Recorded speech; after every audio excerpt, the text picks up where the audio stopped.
Story with Binaca. सुनिए कहानी Binaca की जुबानी।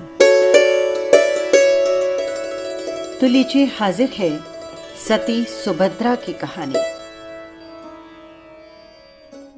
सती सुभद्रा के पिता जिनदास और माता तत्व मालिनी थे। सुभद्रा जी ने जैन धर्म के तत्व ज्ञान का बहुत गहरा अभ्यास किया हुआ था। इसी कारण उनके पिता की इच्छा थी कि उन्हें कोई योग्य धर्मपति मिले।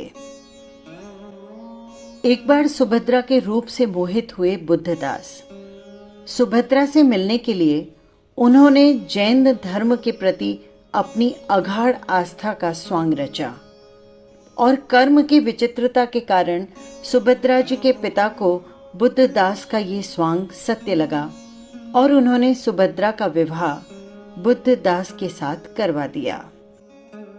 ससुराल में जैन धर्म के विरोधी होने के कारण सुभद्रा जी को बहुत कष्ट होने लगे। उन्हें सास के द्वारा बहुत यातनाएं दी जाती, परंतु सुभद्रा जी कर्म का फल समझकर सब कुछ सहन करती गई, लेकिन अपने धर्म से जरा भी विचलित नहीं हुई। एक समय की बात है, एक मुनि वहां पर आहार लेने आए, यानी कि वे भोजन लेने के लिए आए। उनकी आंख में कुछ कचरा फंस गया। जैन साधु को छू नहीं सकते, इसीलिए सुभद्रा जी ने अपनी जीभ के द्वारा उनकी आंख से कचरा निकाला। इस तरह करते हुए उनकी सास ने उन्हें देख लिया और अवसर पाकर सुभद्रा जी पर कलंक लगा दिया। निर्दोष साधु की सेवा करते हुए एक सती के माथे पर कलंक लग गया। सुभद्रा जी ने इसी कारण अन्न और जल का त्याग कर दिया और पूर्व में किए हुए किसी पाप का फल समझकर उन्होंने लोगों की निंदा को सहन किया। कहते हैं कि जो धर्म का रक्षण करते हैं उनका रक्षण स्वयं देवी देवता करते हैं। शासन देवता उनकी सहायता करने के लिए आए। उन्होंने चंपापुरी के चारों द्वार को बंद कर दिया।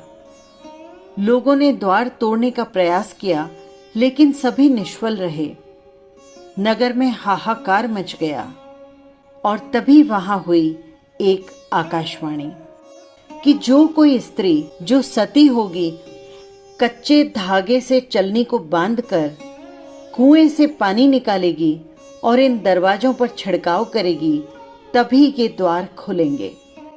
ये सुनकर गांव की बहुत सारी स्त्रियों ने ये प्रयत्न किए, लेकिन सभी निष्फल रही।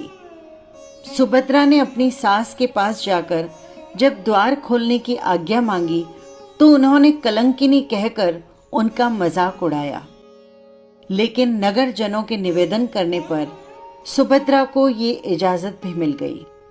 सभी नगर जनों के आश्चर्य के बीच उन्होंने नमस्कार मंत्र का स्मरण करके छलनी को कच्चे सूत से बांधा और उसे कुएं में डालकर पानी निकाला और उस पानी का 3 द्वार पर छिड़काव किया।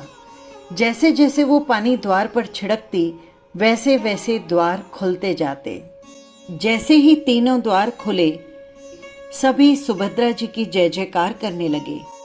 चौथा द्वार खोलने का अवसर अन्य किसी को प्रदान हो जो सती होगी, यही कहकर उन्होंने उस पर छिड़काव नहीं किया।